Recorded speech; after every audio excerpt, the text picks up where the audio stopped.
Mainit na pinag-uusapan ang waiver na pinapipirma kay Mayor Duterte. Kaya naman ngayong umaga pag-uusapan natin namin ni Grace, itong tinatawag nating waiver. Gaano po ba ka-importante, attorney, itong waiver? Pag pumirma ba, walang atrasan na? Oo, maaaring walang atrasan na yan. Alam mo, ang waiver, iyan ay ang pagsasawalang alang-alang ng isang karapatan at ang pag-aabandona ng anumang kasong pwedeng ihain sa paglabag nito. Halimbawa, iyang ating dollar accounts. Nakalagay sa ating batas ang mga dollar account na iyong iniligay sa bangko ay absolutely privileged at hindi pwedeng tignan ng ibang mga tao. Bawal yan. Kaya lang, kung gusto mong pumirma ng isang waiver, hindi mo na isasaalang-alang yung karapatan na yon at anumang paglabag ay hindi ka na magkakaso kung sino man ang labag doon. You waive your right, ika nga, pinahihintulutan mo ng iba na Pwedeng talagang silipin. silipin, tignan, at suriin ang iyong winave na right. So, ikaw mismo ang kusang magwe-waive ng inyong karapatan. So, ang waiver, hindi mo pwedeng sapilitan pa pirmahin sa isang tao. Voluntaryo to dapat. Walang sapilitan to. Kasi ito ay isang karapatan. Hindi mo pwedeng sabihin sa isang tao, ano mo na, huwag mo nang isaalang-alang yung karapatan na yan. Karapatan mo yun. Kaya ikaw lang ang pwedeng makapag-abandona nun o kaya magsawalang alang-alang nun. Pero itong pagpirma ng waiver, katulad ng nangyari kay Mayor Rodrigo Duterte, before, sinabi niya na handa akong pirmahan ang waiver. That was a verbal commitment. Yes, Lalong-lalo na ngayon na tumatakbo siya bilang presidente. Mukhang nagbago ang isip ni Mayor.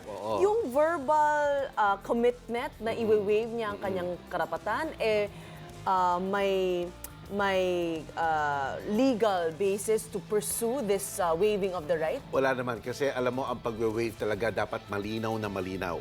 Ano ang waive? Ano ang limitasyon ng waiver? Ganong kalawak ang i-waive? Dapat talaga detalyado yan. Hindi na lang basta general statement na, sige, waive ko na lang lahat yan. Hindi.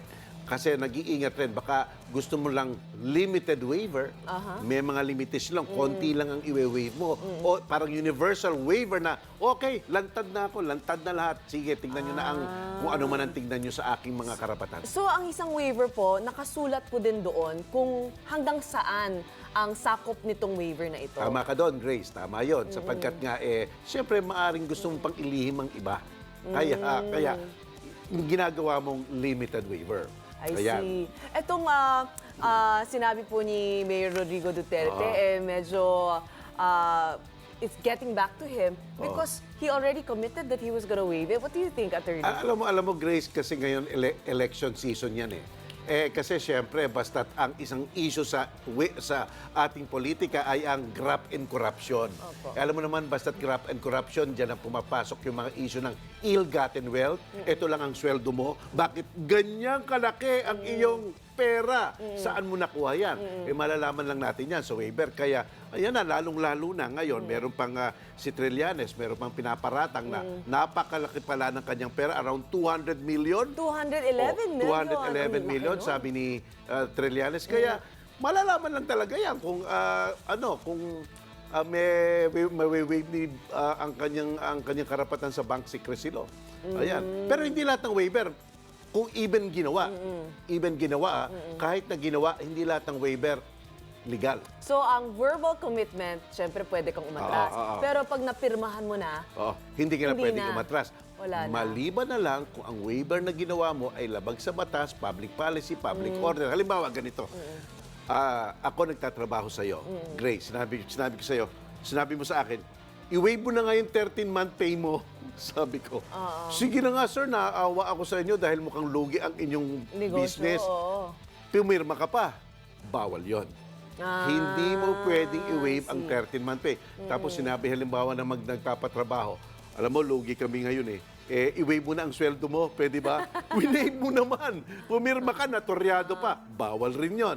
Against public policy yun. So, hindi lahat ng waiver, kahit na pirmahan, ay legal. Ay, pero Attorney, sinabi niyo po katulad ng bank secrecy law Ayan, natin, which is very, very controversial. Yes. At binanggit niyo kanina, itong dollar accounts, hindi pwede silipin ng ibang tao. Yun, nasa batas na natin na hindi nga pwedeng silipin yun. Yes, oo. So, pag pumirma ka ng waiver na nagsasabi, sige, pwede niyong silipin ang aking account, pwede sabihin ng korte na illegal ang waiver na yun? Hindi, kasi walang mape-prejudice eh.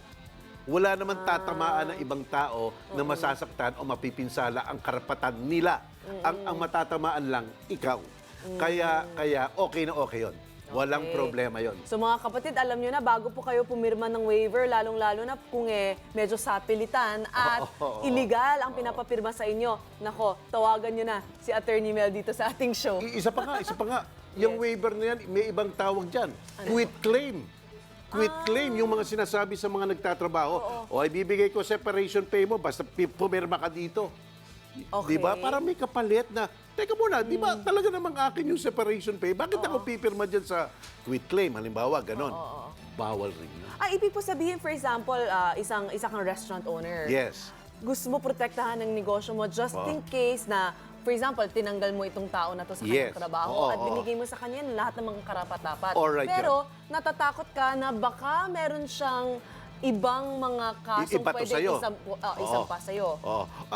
Pero mabuting sinabi mo yan, Grace. Sinabi mo kasi, nabigay mo naman lahat ng karapatan Yes. niya. Oo. Kaya yun, kung nabigay mo naman lahat, okay lang mag-waive. Dahil Okay. wala naman talagang mapipinsa. Pero again, kung may kapalit nga na illegal. Illegal kasi, halimbawa, yung separation pay, talaga naman sa iyo yun dapat. Opo. Bakit ako pinapasay ng waiver, di ba? Tama. Tandaan mga kapatid, ha? Maraming salamat po, Attorney. Be sure to come back. Use 5 everywhere. Copyright 2016.